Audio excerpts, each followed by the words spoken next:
Hello, everybody. This is The Yard Sign, the most important relevant podcast in politics. Jonny Torres, as we are experiencing just a bunch of little bumps and bruises here, especially coming off of a rough weekend. But hope you had a great one.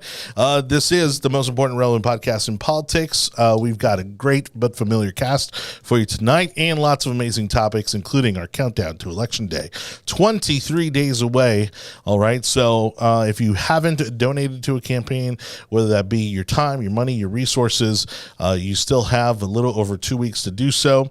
And trust me, they need your help. So reach out to your favorite candidate, campaign, or organization and get involved. As again, I'm not going to use the cliche that this is the most important election of our lifetime, but it's pretty important.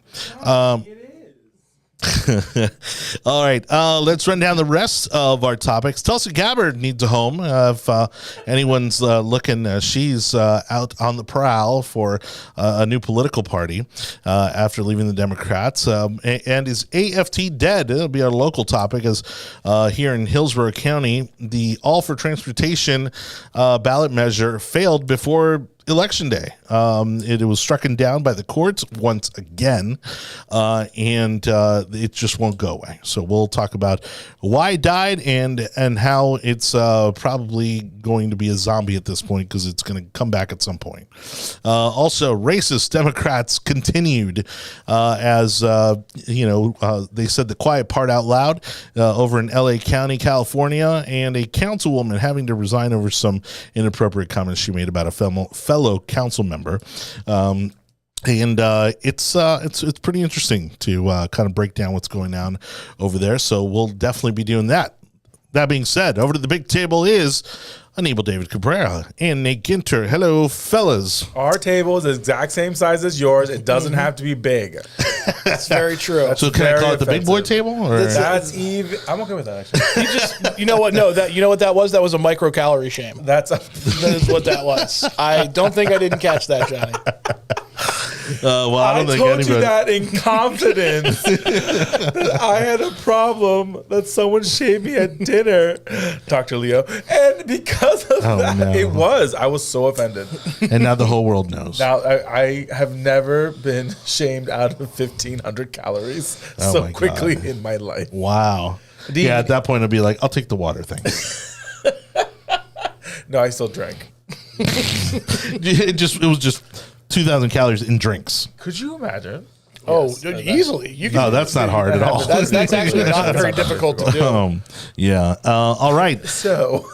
Oh, my goodness. So as we're counting down to Election Day, as you can imagine, a lot of October surprises at every level. I mean, we're seeing in Atlanta, of course, the bombshell from the abortion that Herschel Walker allegedly did or did not pay for. Mm-hmm. Where we're seeing a lot of... Now, he did say he had sexual relations with that woman, though, right? Yes. Okay. And actually... That is not the problem. Okay. And even in an interview, he verified that he did sign a check. Mm-hmm. They showed him a check, but the check, of course, like most checks, don't say what it's for. Right. So you're also not going to write abortion in the memo. You can be like, bad decision. It's Mr. Boom. Walker. I wouldn't be surprised. Plan C. So you guys don't understand. That's actually the third check that he tried to write. The first two had to get voided out because of those issues. Oh, no.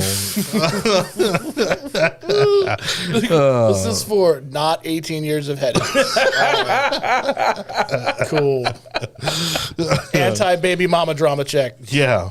That's a prenuptial agreement. That really, it's hey, he's nipping the problem in the bud, literally. And I like a politician that plans ahead. Man, but that race, according, I don't know, I think it could be overblown, but now they're saying it may be closer than originally expected. Warnock was looking to win, but then Warnock shot himself in the foot over the weekend, not literally.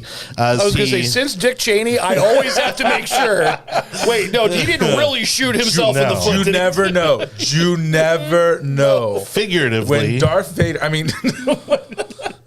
He was the Darth Vader of the 90s. He was. Yeah, figuratively, he claimed that the Braves should revisit the naming of their team due to its alleged insensitive nature. They should be called the Cowards because that's how they play. And but again, we've been down this road. Whether it's the Seminoles, the Braves, I mean, honestly, even the Indians, which they're now the Guardians, which is ridiculous. It's honestly, I thought the Mighty Ducks were a terrible name, and I'm like, did Disney buy a baseball team? I mean, it was. I mean, they might as well. No, I just want to point out too the irony of. You at least used to reference the indigenous people that lived in the area, right. And now you're calling yourselves a bunch of people playing baseball in their graves the Guardians. Right? And the Guardians of what? Adorable. It's Cleveland. Hence why liberals are the one that are coming up with these things. Yeah, because no conservative can we think this through just a little bit when it comes to this? We're just going to be playing teams this is the completely red team, tone deaf. This is the yellow team, right. This is the green team, and people will still find offense if we just put a color for every team. I don't know. Well, Cincinnati was just ahead of its time. I mean, yeah, but well, you got the Blue Jays. Nobody yells about that. But again, this issue, this issue has been just run into the ground for the past, 20, 30 years. Yeah. And the Native American community has already signed off on it time after time. In fact, in some cases, they were benefiting from it because they were getting a nice check from the team every year, as I believe was the case with the Redskins. And Washington still changed the names to, what is the Commanders? I believe it is the Commanders. Yeah. It's so I don't know if that's how much that's going to hurt Warnock, but it could be one of those blunders that makes the race close enough to turn out. Because I think it was just out of reach for Walker, and Walker's a Republican in this case. Yeah. Okay. Gotcha. Yeah. Hey, listen, I'm here to be a voice of moderation in the middle. God. Exactly. I'm Joe Sixpack, 1776. Flag glasses, red, white, and blue. I mean, there is I love a this country. six-pack somewhere. Yes, it's inside the K. That's right. That's where we're. It's being protected. It's being protected. I was just making sure. The other October surprise for Warnock was the fact that the church where he is a pastor apparently owns some residential property.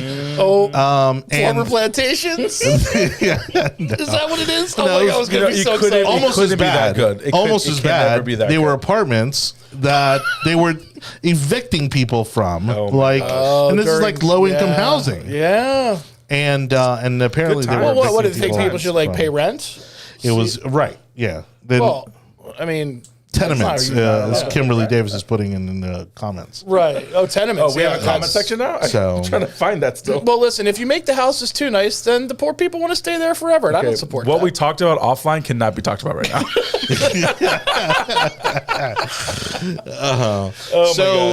And then Dr. Oz is looking to be closer than expected in Pennsylvania. Yes. I know that's home territory for you. Now you're talking go Birds. What is it with Fetterman that, the guy, he looks like a bouncer at a sleazy bar. So I actually will say, obviously him and I look like we could be cousins. So I'm not going to sit here and let you besmirch the man's beautiful frame. But I will say this, he's got a lot of supporters that are from surprising areas because he's pro marijuana. He's been very actually pro gay. I don't know if he is or not. It's not my business, but I'd be frightened. Evidently, he almost shot a black person. See, that's the kind of stuff that's come out and hurt him. So there was a thing. I guess he saw a black at his property and ran after him with a shotgun. That's not a great look for a Democrat. That's actually how you get into the Republican Party. That works in Florida. That does not work in Pennsylvania. Yeah, that's right. But no danger ground in Philadelphia. Well, I think what's hurt Fetterman the most is he's had some health issues, some genuine health problems. What, are you talking about the heart attack that he had? Stroke, yeah. And he's tried to, and it's always a tough call because there's a fine line between you garner some sympathy and people are now frightened a little bit about your prospect of being in office. It was rough. And rough. And I felt really bad about it. He did some interviews that were, I think, too soon. I him to try to come have to back on go the back field. and look and see what this guy looked and sounded like before the stroke, because honestly, I watch him and it makes about as much sense to me as Joe Biden does right now. Well, they both had strokes, so I mean, they both look like they're functioning on like 10%, like our phones do. It's just like I think that from what I can tell from what I've seen, I think he's there mentally. I think that he has a hard time connecting it to his mouth hole. Right.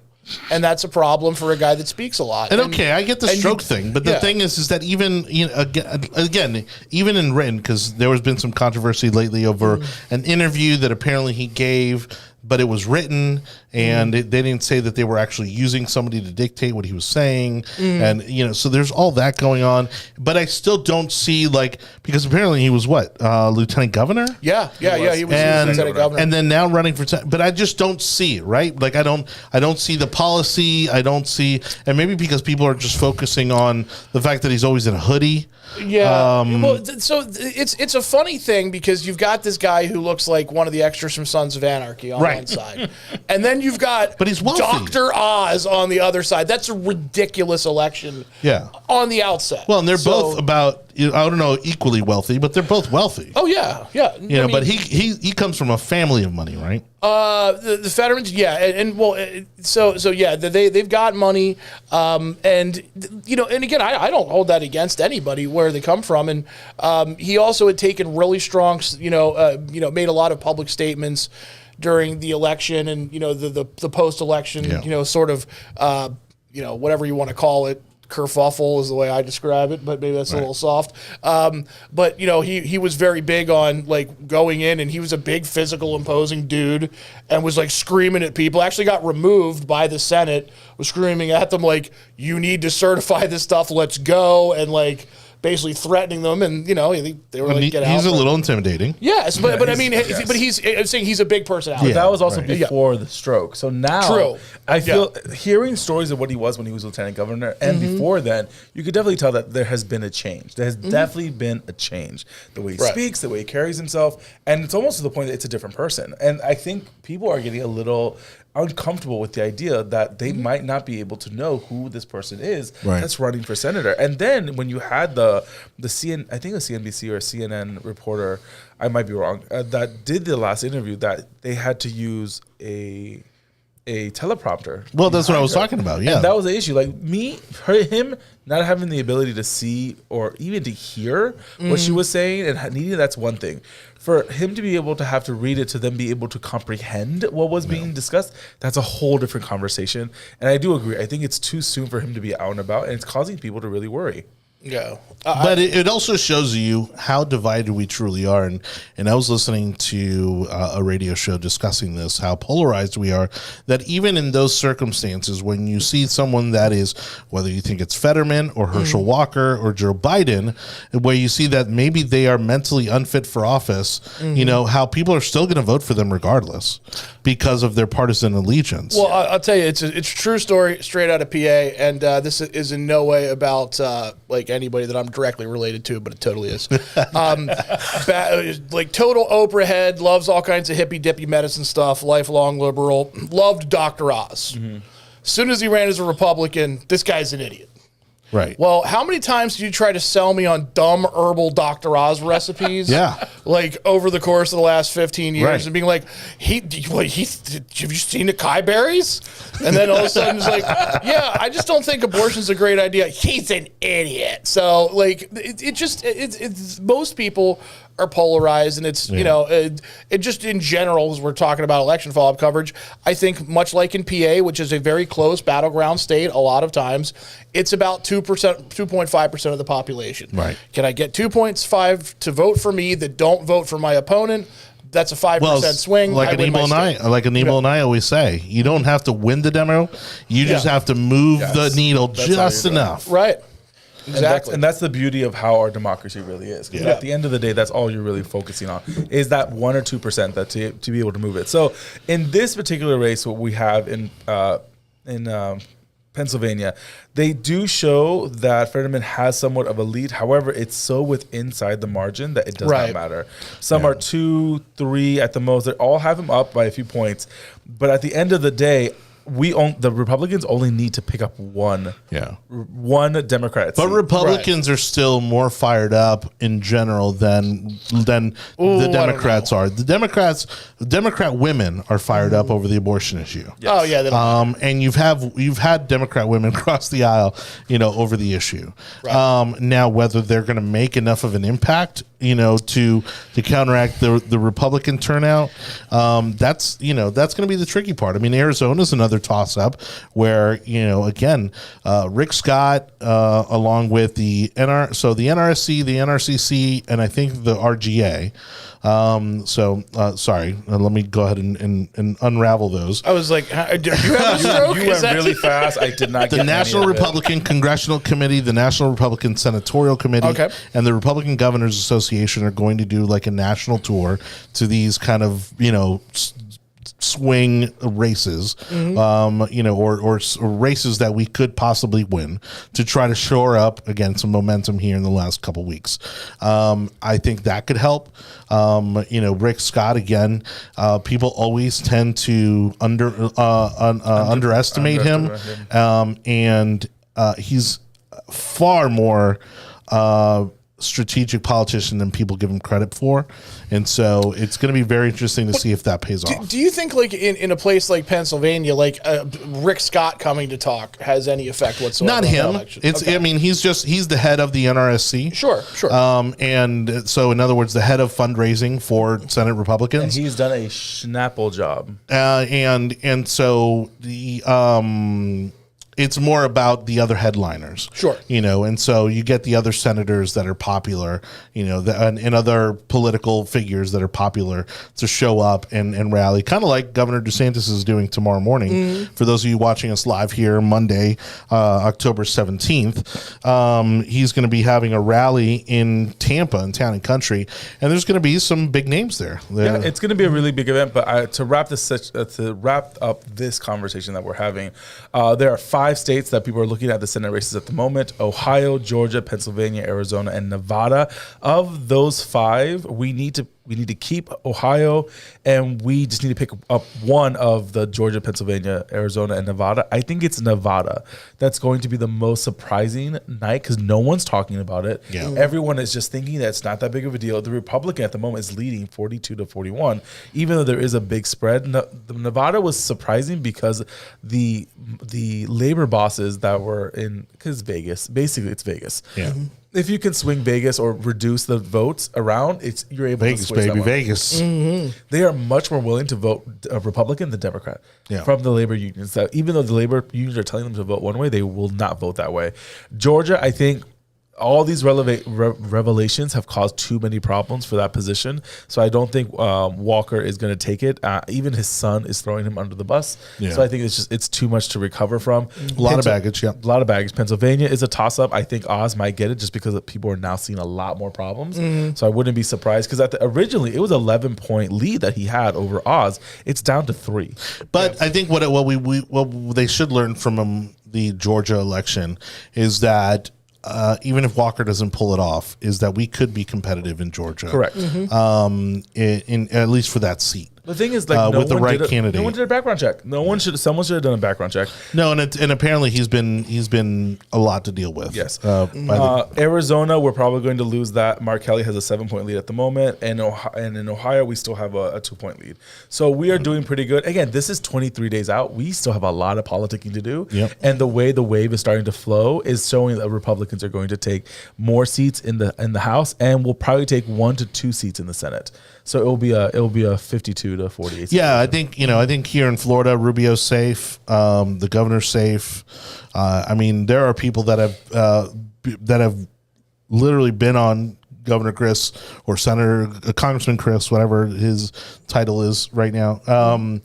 They have worked with him before, and pretty much, and these are people that are close to him, and they're saying it's over. There's just no chance. And that's good on our side. Florida is no longer in Florida for the Senate and the gubernatorial. They're no longer in that being said, You still need to turn out Yes. on election day. You still need to vote. All right.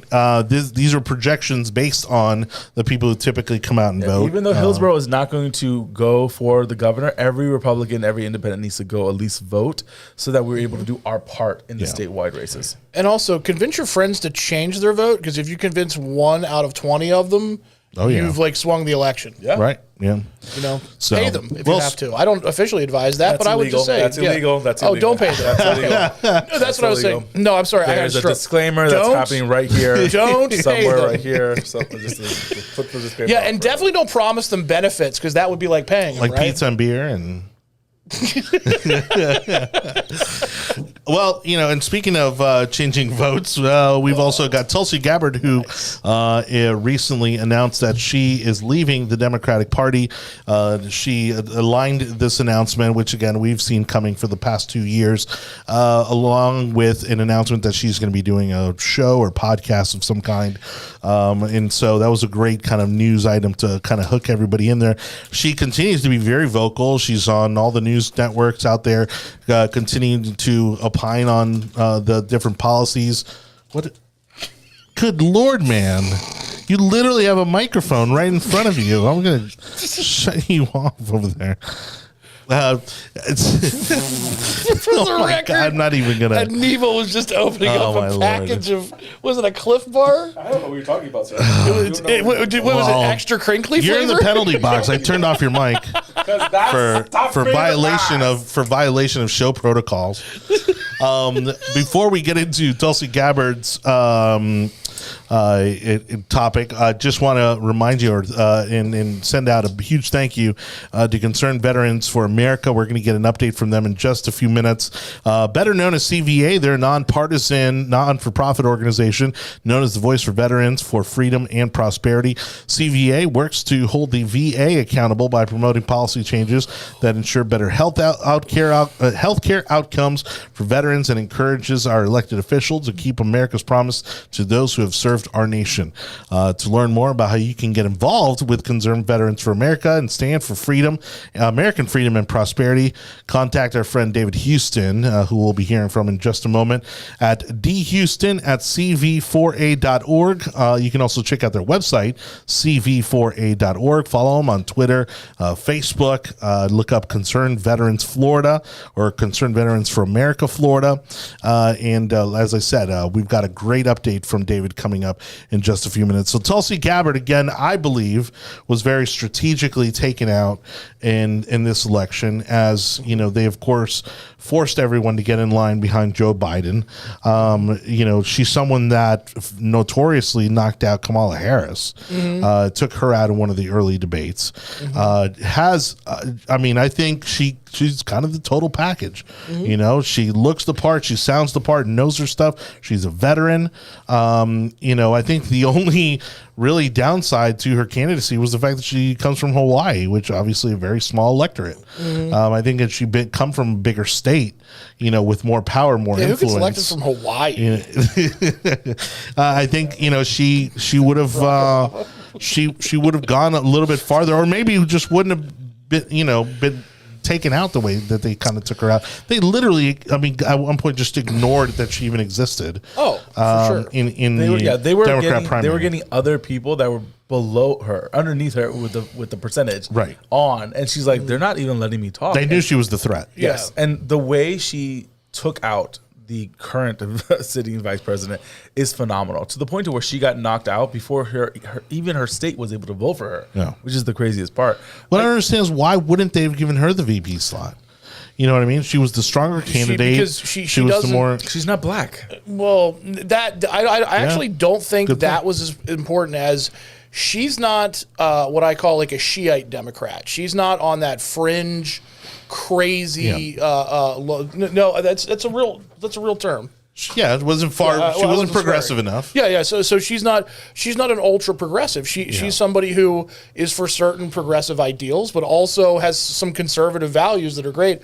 I love her as a candidate. You know, when I saw her on Rogan, she did 3 hours sitting there, and I was like, everything that he asked her on every position, even if I didn't necessarily agree with it, I said to myself, there's a reasoned argument. I don't feel like this is just so she can fit in a box somewhere. Right. And I think there's some things she didn't agree with the Democrat Party on. And she made the cardinal mistake of not saying every single thing like a robot that the party wanted her to say. She didn't adopt the talking points. So they did evidently there was a workout group of it was a bipartisan workout group I don't remember how often they did it, but they did it at the Capitol.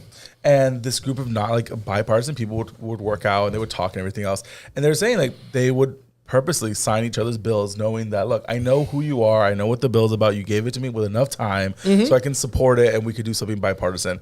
And the vitriol that they got from other people from the party is so disgusting because people were trying to work together. Right. The best way that there's a good bill is when no one's happy. That's what it kind of needs to start getting back to, is that we need to take back the Senate. We need to pick up the House. It's become ridiculous. What's sad is that what created a lot of the polarization was the elimination of earmarks, honestly, because they were literally buying each other's votes. Yeah. Is exactly what happened. And the minute you took away, their control over how much money they could send back to their districts, they said, okay, then I'm just going to side with my party on everything. I think it was the line item veto, personally. I think earmarks were part of it, but line item veto, the second that you gave the president the ability to strike down individual portions of a law, so all you had to do was get it to like 70% of where you needed it, and if you worded it right, the president will do the rest of the lawmaking for you. Like that was absolutely crazy when they allowed that. Right. And that was something that, by the way, is a both party problem. Like I think it came in under Clinton, but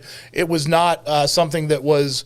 Republicans were fine with it because they knew they were going to be in the White House one day too. And boy, isn't it fun if you can have one guy who has the powers of both offices. Yeah. Well, it created a stronger seat of the presidency, because now the president had much more tactical powers, rather than just killing the whole bill, in general, he could, just kind of slice it up. People forget the president is actually supposed to preside over things. He's supposed to do very little. Almost nothing. So when people talk, like whenever I see a president running, he's like, I'm gonna do this, this, and this, and this, and this, and this. I'm like, oh, you don't know the job you're running for. That's why they call it the president. That you preside. Yeah. It's not just president.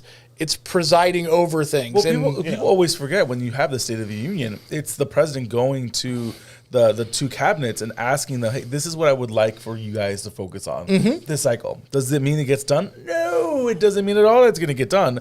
But I think people forget, okay, we're supposed to do what the president says. No, we're not supposed to do what the president says. And if anything, a lot of times the Speaker of the House and the minority and majority leaders will do the absolute opposite of what the president wants to get done. Well, and you're supposed to be persuasive in that speech and not going, y'all are terrible and everybody who likes me do what I say. Like, it should be a thing where you pick one or two things that are super important to the American public who you're supposed to represent, not to your party, to the American public as a whole. And you say, hey guys, can we at least focus on these couple of things? And by the way, here's, maybe something I think about other things. But the way that it's been weaponized by both parties, in recent history, is really sad because it's not supposed to be that. Yeah. Well, and Tulsi again was you're right. I think as she was as prominent of a moderate as you're going to come along to be able to get as far as she did in the Democratic process. The other thing that I think took her out with Democrats was the fact that she didn't bow at the altar of the Clintons. You know what I mean? She did. Yeah. She did not. Which means that she still has her soul. Well, she was very critical of Hillary. Well, so she was in the army, so she doesn't like murderers. Is my understanding. If she could have sent a drone. Yeah, but again, it would also presented a very modern, kind of more nuanced, a more nuanced veteran that again wasn't so predictable into how we should look at foreign conflicts. And you're right. I haven't listened to the new one, the new interview, but she had been on Rogan a couple times, and she always, to hold your own for 3 hours is very difficult. Very difficult. Especially when your average politician couldn't do it. I will tell you though, it was funny to me. I think actually Bernie Sanders did surprisingly well. Yeah, if you watch him, but he also wasn't full Bernie. But if you're true to who you are Yes. with Rogan, then you have nothing to worry about. The problem is when if you try to go in pretend there to be something else, and be something you're not, he's going to uncover that. Oh, I think that's the best. I think anybody asking you questions sequentially who's paying in any degree of attention to what you're saying over a 3-hour interview. I mean, that's why, I've been lobbying to make this a 6-hour podcast because I feel like we could really get to the bottom of things. The producer is going to kill us right now. Kill y'all. I have nothing to do with this. But you're right. And that's actually part of the reason he's admitted that's part of the reason he makes the interview as long as he does is because the first hour, you're going to kind of, have your wall up and you're going to kind of, resort to, your more predictable answers and that sort of thing. But after that first hour is when you kind of start breaking down into who you really are. Right. And I mean, look at what he's done to, Sanjay Gupta, look how he's, Elon, when Elon's been on the show. Remember that one guy that was doing YouTube videos in regards to the truth or he was like trying UFO to guy? No. He was like a BuzzFeed guy that was like, well, this is the real reason why we do these things, or the true reason why we do these things. I can't remember what he did, but I do remember that he did an interview with Rogan, and Rogan destroyed him. It was it was only for an hour and a half. Oh, he destroyed it was so bad. He destroyed the guys from Twitter. Yeah.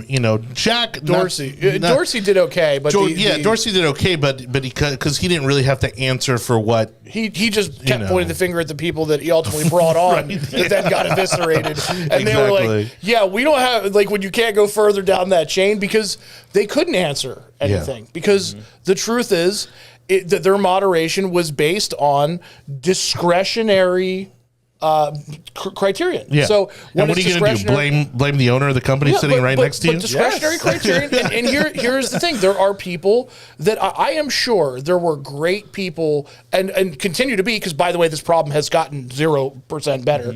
On all of these platforms, who when it comes to bad stuff, stuff that hurts kids or other things, where you can definitively black or white be like, oh, I think we're all against that. Beheading videos and this sort of thing. That's an easy call to make. Yeah. And I think they make the right call in those cases. It gets a lot murkier when you start getting onto talking about things in science when you're not a scientist. Right. When you start talking about, well, this guy's dangerous hate speech, but there's sometimes there is political discourse, and sometimes there are things, and we're going to get to some of that in a minute. Well, the perfect example to get back to what to Tulsi, but the perfect example is the Florida Surgeon General. And I'm not going to try to pronounce his name because it's complicated. But he put out a statement saying that based on a lot of the medical studies that have been done about COVID and about the vaccines, he made a suggestion that men over 40 should not be taking the vaccine, whatever. And Twitter came along and deleted the tweet and basically and put a strike on him.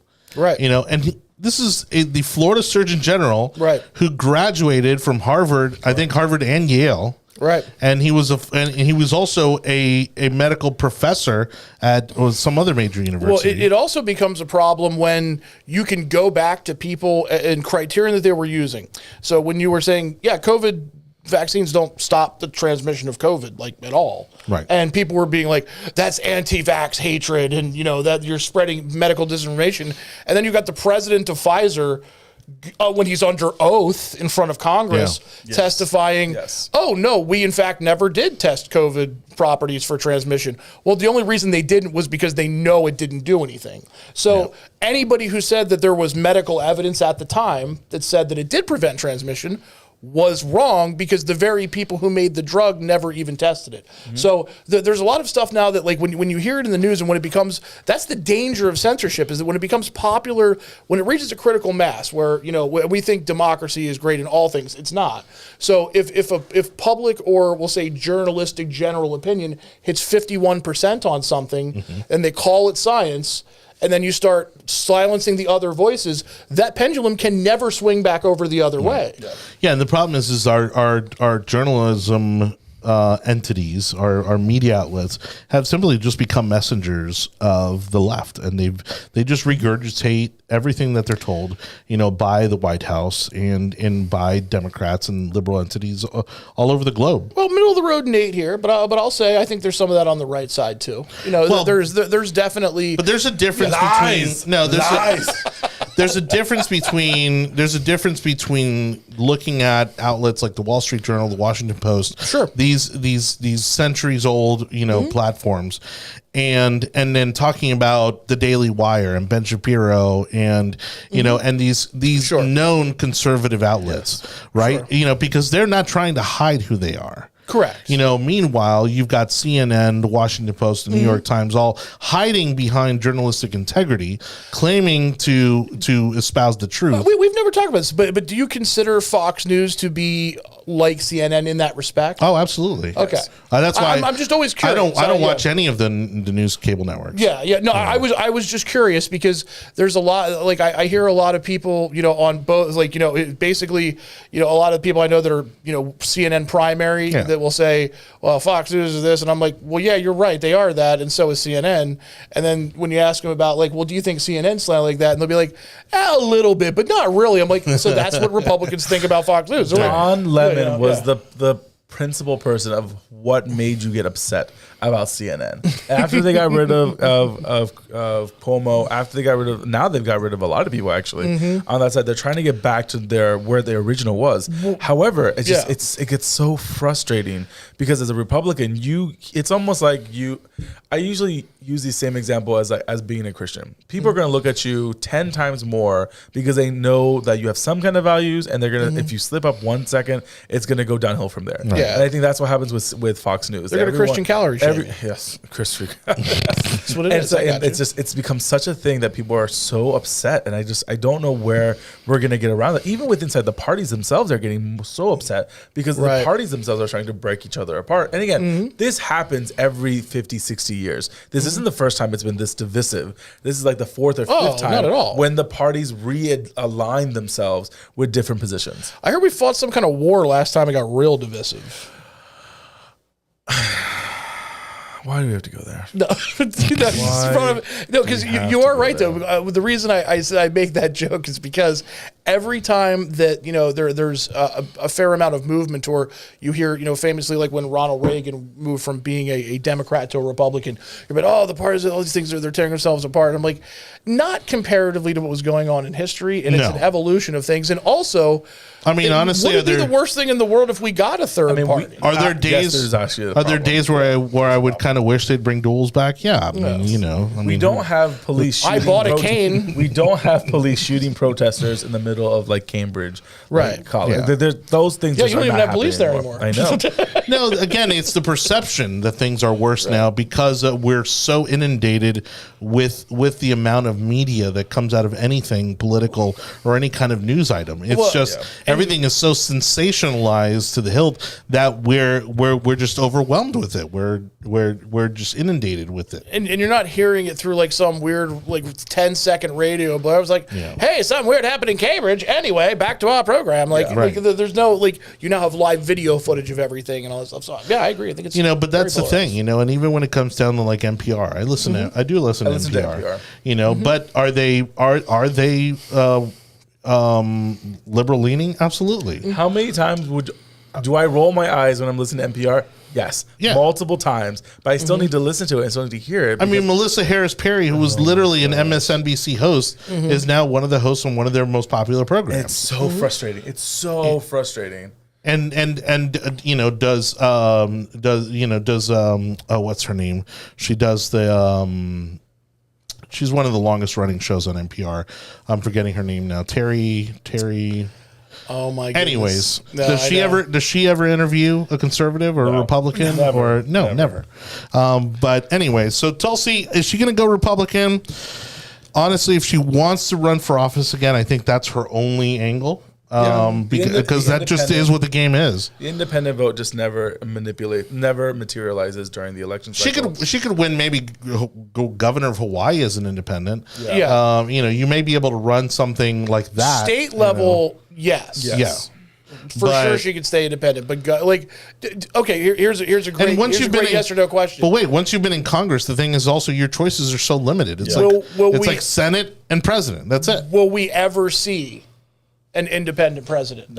No. I don't think we will. Well, then not in our lifetime. Not in our lifetime. Things would have had to fallen apart for that situation to occur. I think they would rather do ranked choice voting before they would do something like that. And that honestly, that would become more partisan, because in California it's become so much more difficult to have someone that has at least you have someone that has different ideas when it comes to not ranked voting. When it comes to ranked voting, you have nothing but Democrats, like the first 5, and then you have a Republican. But see, to me, the funky smell I get from ranked choice voting is that it typically tends to be Republicans who don't like Donald Trump who are in favor of the ranked choice voting.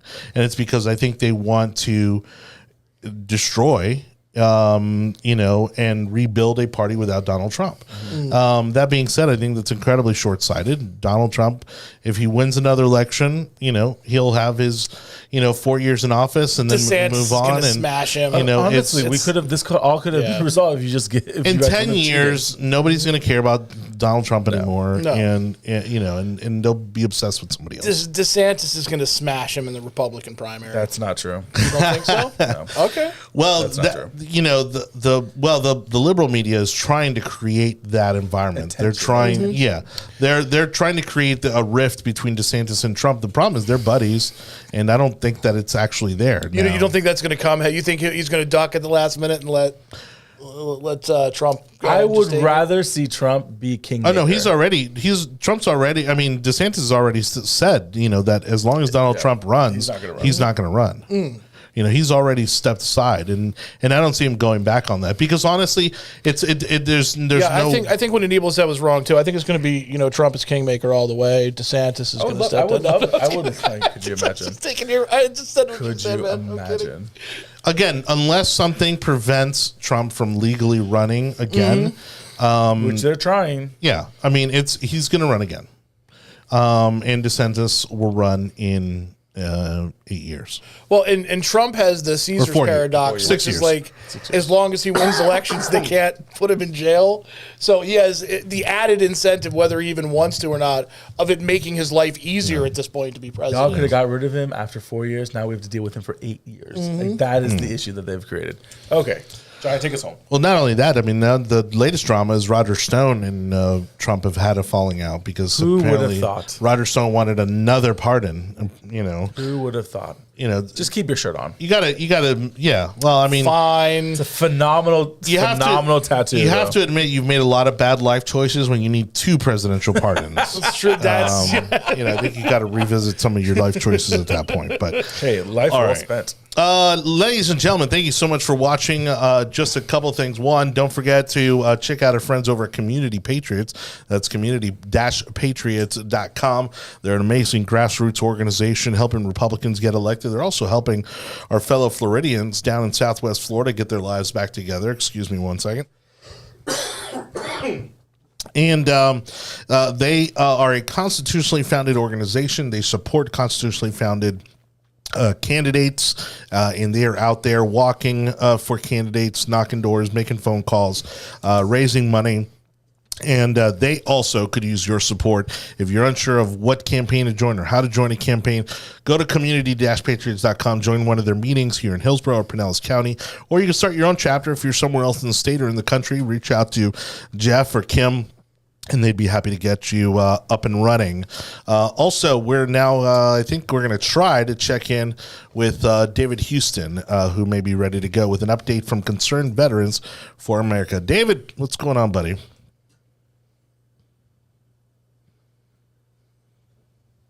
Yep.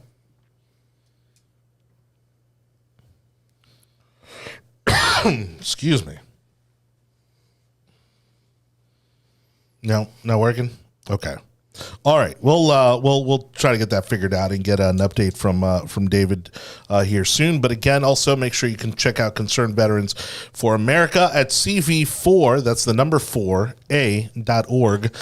For those of you who passionate approach to your promotion of American freedom and principles, and making sure that we take care of those who have served our country through, again, Concerned Veterans for America at cv4a.org.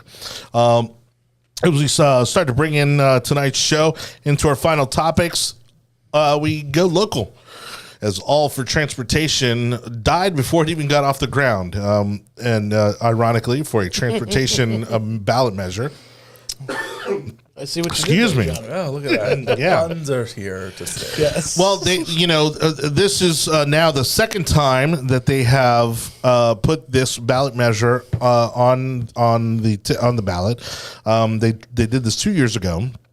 It actually passed, despite the vague language. They raised a whole bunch of money through this measure, and then once it was challenged in the courts, they actually said that it was not a properly written ballot measure, and that the money needed to be dealt with or returned to the people who gave it, so again, the residents of Hillsborough County, or basically this was the biggest, I think, mistake of the whole ruling, which they didn't determine exactly how the money had to be returned or how it could be used. And so now you've got this pot of money that they don't want to give back to the people. And so they tried to pass the ballot measure again with shady language again. And congratulations to Karen Jarosh, who also does work for the Heritage Foundation, who was able to get this ballot measure off the ballot before Election Day even happens. I mean, there may be some ballots out there with it, but again, that particular ballot measure has been stricken, so those votes will not count towards it. There were about Can I just real quick? So, obviously, I didn't know about this as much as some of the other topics, so I went and looked it up just to set the table for everybody. The measure we're talking about basically was a 1% sales tax hike, I believe. Correct. In Pasco County. Hillsborough County, in order to basically provide funding for a bunch of transportation, and transportation will say, quote unquote, adjacent initiatives. Right. Yeah. Okay. About 45% of the money would have gone to HART, which is the Hillsborough Area Regional Transit, so buses basically, and the trolley. And then the remainder of that money would have gone to City of Tampa, City of Temple Terrace, and Plant City. And again, it's basically they just want more money, more slush. They just they want more slush funds. There's no plan.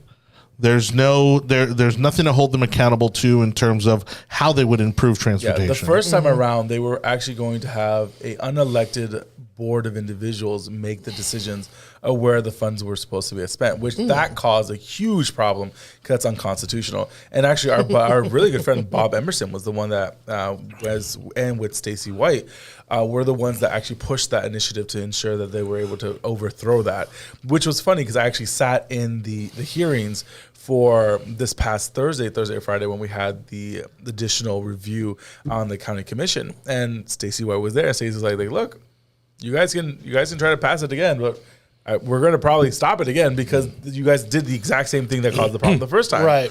And it's like, why are you pushing for? And so the county commissions had the ability, if they would put a stay, submit paperwork and pay for the lawyer to then submit a stay of the issue so that we could then have it on the ballot. And Stacey White is just smiling that you can do what you want, but this judge already told you that what you guys did was inappropriate, and you're asking that particular judge to do another thing for you. And they're like, I don't think the judge is going to do that. And I think now that it's done twice, I think the judge is definitely going to not allow that to happen because we're going to be in the same predicament where we're raising money again, taking money from citizens. And this is the thing.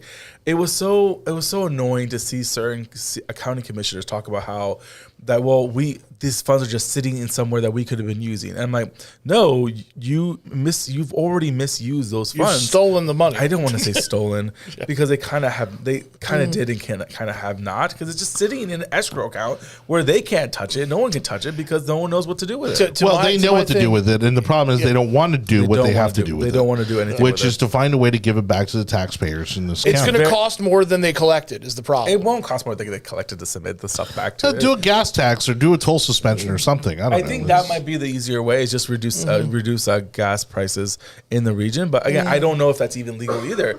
And that's the problem. You're going to try to do this again. It's going to get hit again. So then we're going to be in the same position again. And so that's why I think it's just ridiculous what that's going on. And you had county commissioners that are very adamant, but people need to vote. The people need to vote. You need to tell the people the truth. Because in Orange County, they did a very simple, like, this is to raise taxes for different modes of transportation, blah, blah. It was like 3 sentences, and it passed. That's great, because people knew what they were talking about. Right. You cannot say that in this measure, the first 3 things in this word are roads and Brandon and Riverview, blah, blah, blah. None of that's happening. Yep. That stuff doesn't go to Brandon. That stuff doesn't go to Riverview. Those aren't cities. Right. Those are non-incorporated places in Hillsborough County. You are lying to the people. Also, it didn't have the financial disclosure. And the people that run Hart don't care about those parts of the county. No, they'll never care about those parts of the town. Yeah. If you were at least tell me that because the thing, the trolley is fun. The trolley is nice. Hell, we're going to use it tomorrow when we go parking Ybor so that we don't have to pay the $20 to park in downtown Tampa because there's a Lightning game. That's the reason why we use the toll. We don't use the toll for transportation when it comes to housing or residency. We use it for, it's a glorified bus system that I don't have to pay for. I'm done. Well, so Kim was pointing out, I guess, that with the appeal, there will be a stay, so it remains on the ballot. If, God forbid, it passes, then we'll have to sue the county commission again, basically to stop them from collecting the monies. And so it's so difficult. It doesn't need to be this difficult. No, and the truth of the matter is that there is a change happening. We're seeing a lot more people work from home, which is one of those things that I think they should incentivize. Find ways to incentivize businesses to work from home, to allow more people to work from home. Yeah. But the problem is they can't go out there and say that because they take money from developers who build these business corporate complexes. Yeah. And so that kind of development has already cooled off a ton, though. I mean, they see the writing on the walls. Oh, yeah. It's mixed use or residential, high-rise. I don't know. They're building 2 more commercial buildings in downtown Tampa. Things are still moving. Are they pure commercial, though, or are they that Middlebury model? They're pure commercial. There is going to be a hotel attached to another piece of property that they're building out, but things are still moving in that direction. I mean, people are so lit, because then you have that I'd be interested to see when those projects were started. Like as far as it just got approved by the city of Tampa. I just saw it over the weekend that it got approved for development. And so what's happening now is that there are some corridors inside the city that you can see that there are 2 or 3 commercial buildings, and then there's like a bunch of larger residential apartment buildings. So then just like that live, play place. So like that new neighborhood that got created in the middle of the city of Tampa called Midway, which is not Midtown. I'm sorry. I don't care. Because it's not like you can't just call yourself like a community like that. It's insane. Well, it's like, them trying to relabel, the University Mall area as Uptown. Yeah, exactly. You're putting lipstick on a pig. Quite literally in Uptown. Like I call my neighborhood where models should hang out. And that doesn't just happen. You have to build that. But those areas, you see them building 1 or 2 commercial buildings, and then they're surrounded by different residentials. You have restaurants and everything. So it's really nice. It's really cool.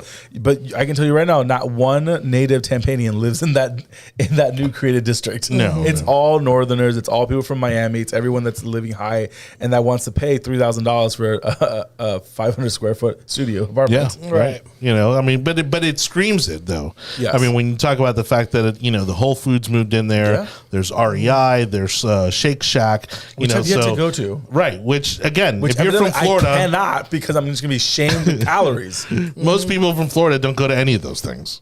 No, we go to Chick-fil-A and Bass Pro Shops. I've yet to. No more Dick's Sporting Goods. Oh no! Oh, really? Nope. They don't. They came out with. So I have a friend that works for one of the major gun manufacturers, and they came out with a very basically.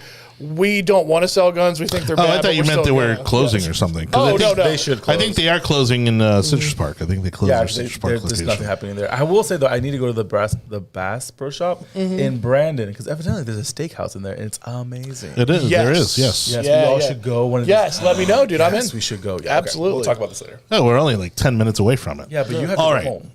Anyways, so all for transportation, the nightmare that won't go away. We'll certainly be talking more about that as the news continues to develop on that front. Now, we're going to close out tonight's show with LA City Council member. Actually, head of the LA City Council, too, I believe. That's right, yeah. Resigning from office after a recording which was more than a year old, apparently, or about a year old, actually surfaced where she made some racist remarks. And Nuri Martinez, who is the woman who was recorded. In the recording, Martinez focused in particular on council member Mike Bonin, who is white, and Bonin's young son, who is black. At one point, Martinez called Bonin a little female dog. And because there's kids in the room, and referred to his son as parece changuito, which for Mexican loosely translates to like a monkey. As your senior Latino correspondent here, who is here for diversity only, I felt like we needed some diverse voices in this room. Goodness. Yeah, so they that's why we brought you on. I thank you. I appreciate that. Why. I was very fascinated to see what your take on this was, and where you felt how much of, because I mean obviously the slur is a slur. Yeah. One of them is a personal insult, and the way though that they were discussing, because she refers to places as the blacks, and she does use some slurs against the Oaxaca. Sorry, I'm terrible at pronouncing that. But basically, it was apparently like a kind of like a sub whatever of the Mexican culture that is traditionally the Oaxaca. region they're from. Yeah, the Oaxaca, yes.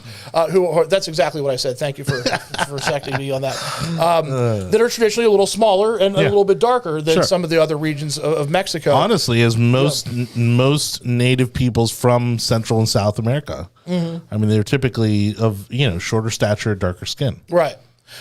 So I was interested to see, sometimes when she was making those statements and she was talking about the blacks, like, are we going to sit here and pretend like that portion of it is racist, or is she talking about the political reality of that's really how stuff gets carved up, and we don't like to see how the sausage is made? Well, again, this ties very well into the issue that we talked a few weeks ago with Vincent Nowicki in the corruption that we're seeing here in St. Petersburg, as they were literally trying to draw a councilwoman's new home into the district that she currently sits on because nobody had noticed that she had moved. And you have to live in your district to sit on the city council, Wheeler Bowman. So she literally, the day that Vincent Nowicki filed that complaint with the city, she had to resign per the city charter. Those are the rules. But the pastor whom she appointed to the redistricting committee was quite literally trying to draw her house into the district so that she could remain in office. Of course, he denies all of it. But you had an expressway, a very racist expressway, as our national transportation administrator would tell you, that highways and expressways are racist. Well, duh. They were using 275 as the border for this particular district, and so they were trying to draw over or under that 275 border to include her home, which again was completely unnecessary, other than for the fact to preserve her seat on the board. And so, yeah, I mean, it's the sketchy part of politics when it really comes to that. So, as of today, she has officially resigned from the city council, and for a city of LA. And there's actually two more additional city council members that are under immense pressure at the moment: Kevin De Leon and Gil Cedillo. Will no longer be sitting on committees dealing with real estate development, housing, and other issues. So the woman that took over as the chair of the city council is now removing them from their particular committees in regards to city dealings. She has also said that they do not have the authority to remove them, but they are wanting people to do a recall. So what has occurred now is that people are starting to talk about how they can start the recall and have it done in March. So that's what they're starting to push. Yeah, because to your point, what basically it all came down to was that the council members apparently were unhappy with the redistricting. And so, again, it's behind these closed doors that people tend to reveal themselves. They still don't know who posted the audio to Reddit, even though, again, all right, fine. This was me. Are you happy? This was very browbeating of the day. This was a very strategic political hit. For sure. You're sitting on audio for a year. 100%. They were absolutely waiting. And it throws something into the national conversation, which is hilarious because you've been told that Republicans are the party of racism and all of this, and you've got 3, including the senior city council member of LA, which, by the way, is as big as a lot of states. In what they preside over, especially economically. So there's this traditional narrative of, Republicans are racist and this or that. I actually, we've had discussions about this offline and for previous issues. I actually think that the Democrats are making a massive mistake in counting on the Latino vote. For the rest of the time, I think the fact that they are counting them as, I'm not lumping the racism in with that. What I'm lumping in with that is the idea that they hold all the same values and all of the same peccadillos. Everybody has to be treated with kid gloves and safe spaces for everything. Right. And, one of the things that I always find funny is like when people ask me why I don't support BLM, I say, I have no problem with Black Lives Matter, the concept. I hate the corporation because they're a pro-trans socialist organization. Right. Yeah. So, and you have no idea how many people I've talked to that are like, what do you mean? I'm like, go look at their charter. It's ridiculous. It's in the second paragraph. It's a socialist front. So, I think there's a lot more that are realizing that. They come from places that have had socialism, and it ain't worked out real well. Well, and I would say over the next decade, even 2 decades, really and you said this in our chat group, but as Latinos continue to become a majority presence in many cities, counties, and states around the country, really the political ground is going to change a lot. And to your point, I mean, I think it's about 35% now of Latinos are now identifying or not identifying as Democrats. So they're identifying either as independents or conservatives or Republicans. I think once that crosses into 40%, I think all bets are off. That's it. I mean, because now you're in the toss-up territory. Also, even to spread this a little bit more, even the black vote has been almost a black homogeneity when it comes to the voting, that it's getting into the 70s that they'll vote for Democrats over Republicans. And that used to be 95%. Right. The fact that we've been able to chisel down so much of that in these last few years is very rewarding, I want to say. Well, and again, it goes back to this idea, when we talk about polarization overall, it's the idea that, because I want to come to your party, I have to subscribe, to every single thing that you believe in. And I look at it like, if a buddy of mine has a house party, I'm not expecting, no, I have to be signing off on the person in general, for sure. I'm attending something, I'm attending a function at their house. Yeah. But that doesn't mean that every single thing they believe in that we are lockstep in. So, when I use that analogy to say that, they're shoving a lot of stuff in their tent that is popular with zero people. Yeah. Correct. Statistically, zero people. Yep. And they've been stacking their tent with that for a long time so that they can climb out of there and go, peekaboo, you don't like this and you don't like this, so you're this and you're that. Well, guess what? You put enough of that stuff inside of the tent, now you're pointing the finger at everyone, and I think that's going to start feeding back on. This whole thing about gender affirming operations on children, or even really when you're talking about mainstreaming transgender issues, and that sort of thing. And again, it's when they're defending some of the things that are happening between the trans community and children. Again, Hispanics, regardless of them voting Democrat, are typically very conservative. Yes. Very much. And so. a lot of them vote no Democrat time for that stuff. because they especially your immigrant Hispanics have not taken the time to educate themselves on our political process and what our parties truly stand for. Now that it's been 10, 15, 20 years where there's been organizations on the conservative side doing outreach to Hispanic groups and communities, you're seeing that tide start to turn because now they're understanding. Now they truly know what they're voting for, whereas before they didn't. And so when you're talking about taking parental rights away, when you're talking about the promotion of LGBTQ, in schools, to kids under the age of 10, those kind of things, those issues are things that really turn off a large portion of the Hispanic community. Well, even the idea of confiscatory taxes annoy people from Latino communities. They've been through this whole dream of top-down rule where most of your money goes to the government and you're left with by the way, how good they can possibly spend that money, even if they are trying to be benevolent, which rarely ever even remotely comes close to working out and always leads to issues. They've been through that. They've seen that. They ran, literally some of them ran away from that. They still have family in that. And I think that's what I think people don't understand, that the Hispanic vote is a vote to ensure that you don't have that happening here. I will say the Hispanic vote will ensure that socialism and fascism never comes to the United States because we are so anti it, because we saw how it destroyed our grandparents. We saw how it destroyed their businesses and their land. Yes. Also, what annoys me, and I had this conversation with someone today, someone from like the middle of the country, and I was like, we live the American dream every day. I know people around me that live the American dream every day. And for liberals to go on television and say the American dream is dead, I'm sorry, it's not dead at all. There are millions of Americans living that every single day. And if you can't do it yourself, then probably move into another city, honestly, because you're not going to be able to live it in the middle of New York City. If they have to sell that, I know, because they're the party that has sold you can't do it yourself for so long. And by the way, you want to talk about putting some chains on a group of people?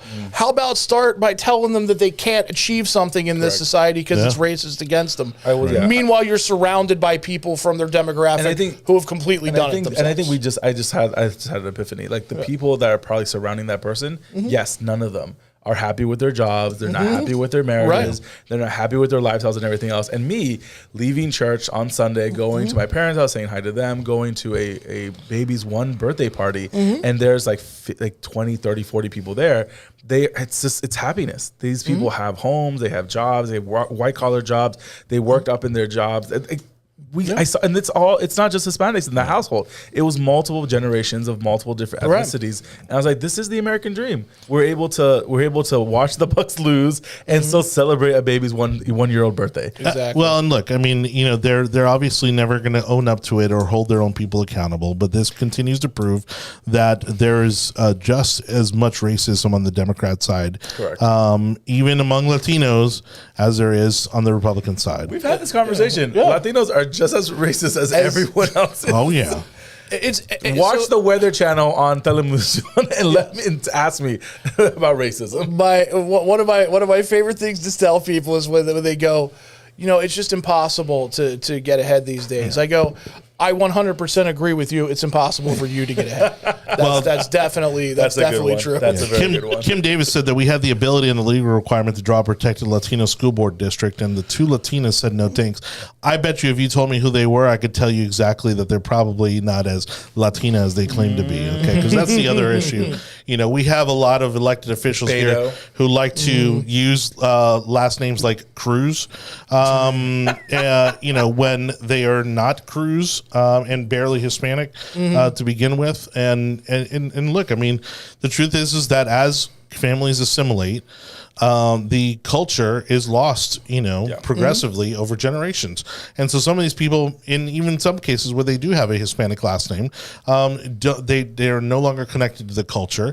They have an appreciation for it, but they don't speak the language. They don't go back to their home countries. They don't, they're not connected to. But that's okay. I don't understand when it became an issue that, yes, has someone that's named O'Brien been back to the motherland of Ireland? Right. No. And that's okay. They're Americans. Yeah. Again.